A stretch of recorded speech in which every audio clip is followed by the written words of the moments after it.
Thank you.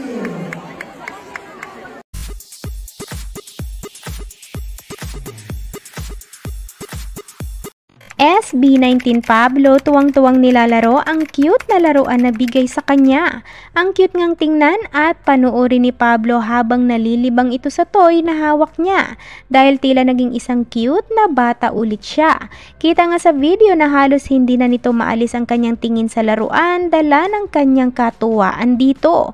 Maya-maya ay masaya niya rin itong pinakita sa kanyang katabing si Justin.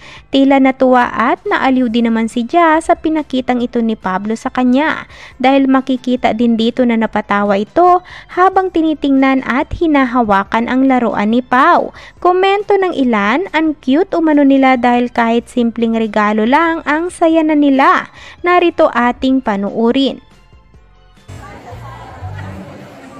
May binigay kay Pau, pinaglalaroan niya.